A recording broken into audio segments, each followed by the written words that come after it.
پورے 12 سال کا ہو چکا تھا۔ اس کی زندگی کا 13واں سال شروع ہونے والا تھا۔ وہ اپنے بیٹے کی سالگرہ بڑی باقاعدگی سے مناتے تھے، لیکن انہوں نے سالگرہ کا ہنگامہ کبھی نہیں کیا تھا۔ وہ یا تو گھر پر بڑی سادگی سے کیک کاٹ لیتے یا کسی ہوٹل میں جا کر ڈنر کر لیتے۔ انہوں نے بھی کبھی کسی مہمان کو مدعو نہیں کیا تھا۔ پرتاپ سنگھ عابد علی کا بہترین دوست تھا، لیکن عابد علی نے اسے بھی کبھی وجدان کی سالگرہ پر مدعو نہیں کیا تھا۔ اس روز وہ صبح سویرے ہی سنتوشا جزیرے پر چلے گئے۔ دن بھر اس خوبصورت جزیرے پر پکنک منائی گئی۔ شام کو واپس آ کر کچھ دیر آرام کیا اور پھر ہوٹل رائل ہالیڈے ان میں ڈنر کا پروگرام بنا لیا۔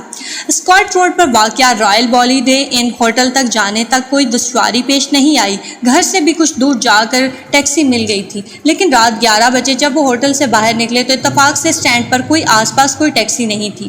انہیں آرچرڈ روڈ کے چوراہے تک پیدل آنا پڑا۔ ڈائنا سٹی ہوٹل کے سامنے انہیں ٹیکسی مل گئی۔ اپنے بنگلے کے سامنے ٹیکسی سے اتر کر عابد علی ڈرائیور کو کرایہ ادا کر رہا تھا کہ ایک کار تیزی سے اس گلی میں مڑی اور اس کی ٹیکسی کے قریب آ کر رک گئی۔ سیاہ رنگ کی اس کار کے دروازے کھلے اور 4 آدمی کار سے اتر کر عابد علی، شگفتہ اور وجدان کی طرف بڑھے۔ ان میں سے سب سے آگے والے آدمی کو دیکھ کر عابد علی کا دل اچھل کر حلق میں آ گیا اور اسے سینے میں سانس رکتا ہوا محسوس ہونے لگا۔ وہ دارا تھا۔ موت کے ان فرشتوں کو اپنے سامنے دیکھ کر عابد علی اور شگفتہ کی حالت غیر ہو گئی۔ وجدان کا چہرہ بھی دھواں ہو گیا۔ اسے صورتحال کا اندازہ لگانے میں دشواری پیش نہیں آئی تھی۔ کار رکتے دیکھ کر پہلے تو وہ سمجھا تھا شاید اس کے ڈیڈی کے دوست آئے ہیں، لیکن وہ لوگ جس طرح عجلت میں کار سے اترے تھے وہ انداز دوستانہ نہیں تھا۔ پھر دوستوں کے ہاتھوں میں اسلحہ نہیں ہوتا۔ ٹیکسی ڈرائیور نے بھی صورتحال بھانپ لی تھی۔ ٹیکسی کا انجن سٹارٹ تھا اور اس نے ابھی تک کرایہ نہیں لیا تھا، لیکن کار سے اترنے والے ان دونوں لوگوں کے ہاتھوں میں اسلحہ دیکھ کر اس کی چھٹی حس نے خطرے کی گھنٹی بجا دی اور اس نے کرایہ لیے بغیر بڑی پھرتی سے گاڑی کو گیئر میں ڈالا اور زبردست جھٹکے سے آگے بڑھا دیا۔ یہ صورتحال دیکھ کر عابد علی کے رونگٹے کھڑے ہو گئے تھے۔ وہ گزشتہ 12 سال سے جن لوگوں سے چھپنے کی کوشش کر رہا تھا، آج بالآخر انہوں نے اسے گھیر لیا۔ ان کی تعداد 5 تھی۔ ایک کار کے اسٹیئرنگ کے سامنے بیٹھا ہوا تھا۔ کار کا انجن سٹارٹ تھا۔ 4 آدمی کار سے اترے تھے۔ ان میں سے سب سے آگے والا دارا تھا، جس کے ہاتھ میں ریوالور تھی۔ اس کے ساتھ کار سے اترنے والے 3 آدمیوں میں سے 2 تو چینی تھے اور ایک غالباً یورشین تھا۔ ان سب کے ہاتھوں میں چاقو اور خنجر تھے۔ چہروں پر بے پناہ صفاقی تھی۔ عابد علی کو سمجھنے میں دیر نہیں لگی تھی کہ یہ سب کرائے کے گنڈے تھے اور دارا نے بڑی معاوضہ دے کر ان کو خدمات حاصل کی ہوں گی۔ عابد علی کا دل بڑا شدت سے دھڑک رہا تھا۔ اس نے گردن گھما کر شگفتہ اور وجدان کی طرف دیکھا اور پھر دوسرے ہی لمحے چیخ اٹھا، بھاگ جاؤ، تم لوگ بھاگ جاؤ۔ بھاگ کے کہاں جاؤ گے؟ دارا نے ایک قدم آگے بڑھتے ہوئے کہا۔ چہرے کی طرح اس کے لہجے میں بے پناہ صفاقی تھی۔ اپنے آپ کو بہت چالاک سمجھتے تھے، لیکن بالآخر ہم نے تمہیں تلاش کر ہی لیا۔ تمہیں دنیا کے کسی کونے میں بھی ہم پناہ نہیں مل سکتی۔ تم اگر پاتال میں بھی چھپے ہوتے تو ہم تمہیں ڈھونڈ نکالتے۔ تو تم کیا چاہتے ہو دارا؟ عابد علی ہکلایا۔ یہ بھی کوئی پوچھنے کی بات ہے؟ دارا نے کہا۔ تم نے ملک نواز علی کے ساتھ غداری کی تھی، اسے دھوکہ دیا تھا، اسے کروڑوں کا نقصان پہنچایا تھا۔ تم اگرچہ ملک چھوڑ کر بھاگ گئے تھے، مگر ملک نواز علی تمہیں نہیں بھولا تھا۔ تمہاری تلاش جاری رہی اور بالآخر ہم نے تمہیں ڈھونڈ ہی لیا۔ مرنے کے لیے تیار ہو جاؤ عابد علی۔ مجھے مار کر تم لوگوں کو کیا ملے گا؟ عابد علی نے اپنے آپ پر قابو پانے کی کوشش کرتے ہوئے کہا۔ میں تم لوگوں سے بالکل لاتعلق ہو چکا ہوں۔ مجھ سے تم لوگوں کو اب کوئی خطرہ نہیں ہے۔ میرا اب پاکستان آنے کا کوئی ارادہ نہیں ہے۔ تم ہمارے لیے خطرہ بن سکتے ہو۔ دارا نے اس کی بات کاٹ دی۔ ہم نے آسٹریلیا میں اپنے مال کی کھپت کے لیے ایک نئی منڈی تلاش کی ہے۔ سنگاپور کو ہم علاقائی ہیڈ کوارٹر کے طور پر استعمال کرنے کا ارادہ رکھتے ہیں اور تم جیسے لوگ یہاں ہمارے لیے خطرہ بن سکتے ہیں۔ ویسے بھی تم نے پرانا حساب چکانا ہے، تمہیں زندہ نہیں چھوڑ سکتا۔ چیخ فانگ، وہ ایک چینی گنڈے کی طرف مڑا، اور ختم کر دو اسے۔ نہیں، شگفتہ چیختے ہوئے آگے بڑھی۔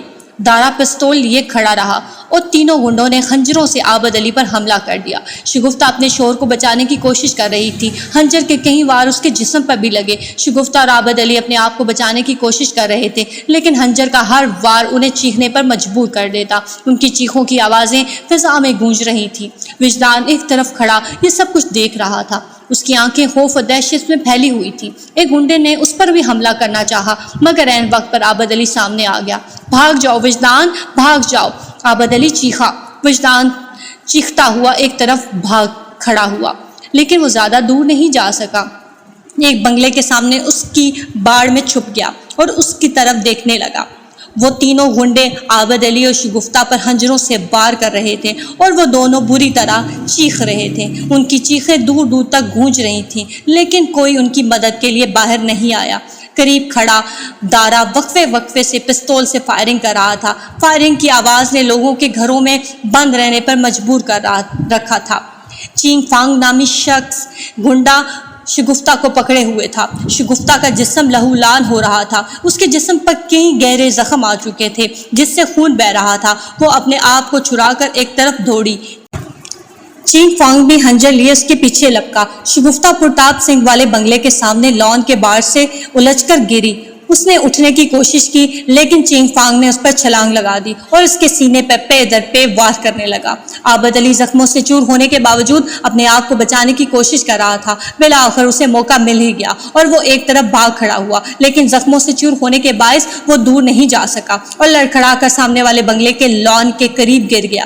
ایک حملہ آور خنجر تانے اس کی طرف لپکا، لیکن ٹھیک اسی وقت پچھلے موڑ سے ایک گاڑی گلی میں مڑی۔ بھاگو، دارا چیخا، چینگ فانگ بھاگو گاڑی میں۔ وہ سب اپنی کار کی طرف لپکے۔ کار حرکت میں آ گئی تھی اور وہ دوڑتے ہوئے کار میں گھس گئے اور کار تیزی رفتاری سے اگلا موڑ گھوم کر نگاہوں سے اوجھل ہو گئی۔ دوسری کار گلی میں چند قدم آ چکی تھی۔ وجدان جھاڑیوں سے نکل کر اپنی ماں کی طرف دوڑا۔ Mummy, mummy! وہ شگفتہ کو جھنجھوڑتے ہوئے چیخ رہا تھا، مگر شگفتہ اس کی پکار کا جواب دینے کے لیے زندہ نہیں رہی تھی۔ وجدان باپ کی طرف دوڑا اور اس سے لپٹ کر چیخنے لگا۔ عابد علی کے جسم پر کئی زخم تھے، سینے پر کئی جگہوں سے خون بہہ رہا تھا، لیکن وہ ابھی زندہ تھا۔ وجدان! عابد علی کے منہ سے کمزور سی آواز نکلی۔ بھاگ جاؤ، یہ لوگ تمہیں مار ڈالیں گے، اپنی ماں کو لے کر بھاگ جاؤ۔ گلی میں داخل ہونے والی کار قریب آ کر رکی۔ وہ آدمی نیچے اترے اور ان میں سے ایک پرتاپ سنگھ اور دوسرا اس کا دوست نریش کمار تھا۔ ان کے ہیڈ لیمپس کی روشنی سے وہ منظر دیکھ کر پرتاپ سنگھ کانپ اٹھا اور چیختا ہوا وجدان کی طرف دوڑا۔ اوئے کیا ہوا کاکے، یہ سب کیا ہوا؟ پرتاپ سنگھ نے وجدان کو عابد علی سے الگ کرتے ہوئے چیخ کر کہا۔ چاچا! وجدان چیخ کر اس سے لپٹ گیا۔ انہوں نے میرے ابو کو مار ڈالا، میری امی کو بھی مار ڈالا۔ پرتاپ سنگھ اپنے بنگلے کی طرف دوڑا۔ گیٹ کے ساتھ ہی لان کے باڑ میں شگفتہ پھنسی ہوئی تھی۔ پرتاپ سنگھ اسے دیکھتے ہی سمجھ گیا کہ وہ ختم ہو چکی تھی۔ وہ دوڑ کر دوبارہ عابد علی کے قریب آ گیا۔ او بھائی عابد علی، یہ سب کیا ہوا؟ کون تھے وہ لوگ؟ وہ عابد علی کو اٹھانے کی کوشش کرتے ہوئے چیخا۔ پرتاپ سنگھ، عابد علی کرایا، مجھے مت اٹھاؤ، مجھے کہیں لے جانے کا کوئی فائدہ نہیں ہوگا۔ میرے جسم پر اتنے زخم لگے ہوئے کہ میرا زندہ بچنا ممکن نہیں ہے۔ میرے پاس بہت وقت کم ہے، میری بات سنو، غور سے سنو۔ تم بچ جاؤ گے عابد علی، میں تمہیں مرنے نہیں دوں گا، تم بچ جاؤ گے، پرتاپ سنگھ نے کہا اور اپنے دوست کی طرف دیکھ کر چیخا۔ نریش کمار، ڈاکٹر کو بلاؤ، پولیس کو فون کرو، جلدی کرو، میرے یار کو بچاؤ۔ ڈاکٹر کو بلانے کا کوئی فائدہ نہیں ہوگا، پرتاپ سنگھ، عابد علی نے کراتے ہوئے کہا۔ میرے پاس وقت نہیں ہے، میری بات غور سے سن لو۔ ہاں ہاں بولو، میں سن رہا ہوں، پرتاپ سنگھ نے کہا۔ اس نے عابد علی کا سر اپنی گود میں رکھ لیا۔ انہوں نے شگفتہ کو مار ڈالا، میں بھی مر رہا ہوں، عابد علی رک رک کر کہہ رہا تھا۔ میرا بیٹا اکیلا رہ جائے گا، اس کا خیال رکھنا۔ تم فکر مت کرو عابد علی، پرتاپ سنگھ بولا۔ وجدان میرا پتر ہے، میں اسے اپنے پتر کی طرح پالوں گا، سو رب دی۔ ایک بات اور سن لو، عابد علی نے کہا۔ ملک نواز علی اپنے کالے دھندے کے لیے سنگاپور میں قدم جمانے کی کوشش کر رہا ہے۔ اسے یہاں میری موجودگی کا پتہ چل گیا تھا۔ وہ مجھے اپنے لیے خطرہ سمجھ رہا تھا۔ مجھے راستے سے ہٹانے کے لیے اس نے دارا جیسے درندے کو یہاں بھیجا۔ ہم اس کے بارے میں شش و پنج کا شکار رہے، لیکن وہ اپنے مقصد میں کامیاب ہو گیا۔ اس کے علاوہ عابد علی خاموش ہو گیا۔ خون زیادہ بہہ جانے کی وجہ سے اس کی رنگت بالکل پیلی پڑ گئی تھی اور وہ بولنے کی سکت نہیں رہی تھی۔ سہرابدی پرتاپ سنگھ بولا، میں ان درندوں سے تمہارے اور پابو کے قتل کا بدلہ ضرور لوں گا۔ تم نہیں، عابد علی بولا، انتقام میرا بیٹا لے گا۔ اس کی پرورش اس طرح کرنا کہ اس کے سینے میں انتقام کی آگ بھڑکتی رہے۔ تم فکر ہی مت کرو، پرتاپ سنگھ بولا، میں اسے انتقام کا شعلہ بنا دوں گا، لاوا بھر دوں گا اس کے جسم میں، آتش فشاں بنا دوں گا اسے۔ جب پھٹے گا تو سب کو جلا کر راکھ کر دے گا۔ وہ تمہارا انتقام ضرور لے گا۔